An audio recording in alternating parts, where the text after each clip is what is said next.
powerfully. You don't know who you have here. This guy is a box of revelation that doesn't look it. He's a box of revelation that doesn't look it. One thing you will never find me do is to praise somebody. I don't compliment people anyhow.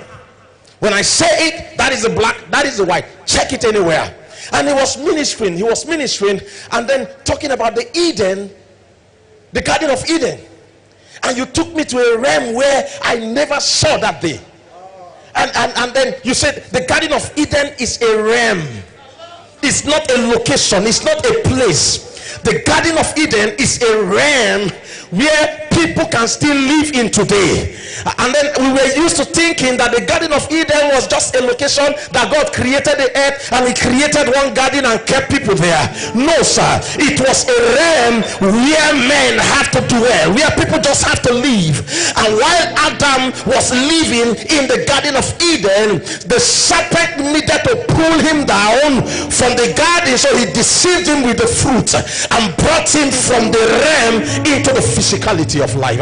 I'll get you there. I'm coming. Just give me a few minutes. And I took those words and began to meditate and study deeper, and I began to catch revelation from it. If we are going to manifest as sons of God, then we need to understand who we are in the first place, what we have lost in the second place, and where we can gain it in the third place. And these are the three areas I'm just going to touch briefly this morning. You know, I operate as an apostle in the prophetic, in the teaching, in the preaching, in the singing, and all around. So anyone the Holy Spirit takes me after laying the foundation of the word, we will just flow. My time is very, very limited, and I'm going to be working very accurately with the time given to me. Praise God.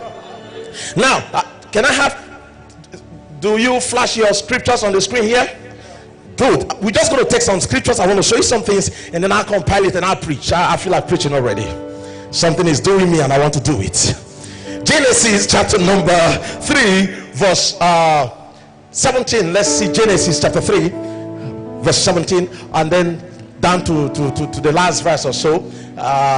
Genesis chapter 3. If you have the New Living Translation, I like to do my reading from the New Living Translation because there is something explanatory. Okay, not to Adam he said, because thou hast hearkened unto the voice of the wife. Then go to the next verse. I'm going to be running and rumbling you like that, so just follow me as speedy as we can. Okay, thorns and thistles it will bring forth to thee, and thou shalt eat the herb of the field. Go to the next verse.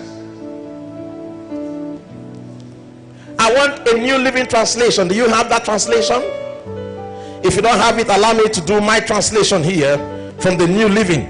It has a way of explaining this in detail, and it will just okay. Now I'll do from verse 20 from this particular translation. Okay, you are in King James, but I'm going to do from verse 20, so follow me. Then the man Adam named his wife Eve, because she would be the mother of all who live. 21. And the Lord made clothing from animal skin for Adam and his wife. And on that, 22. Then the Lord said, look, the human beings have become like us, knowing both good and evil. What if they reach out, take the fruit from the tree of life and eat it? Then they live forever. Somebody say forever. Swore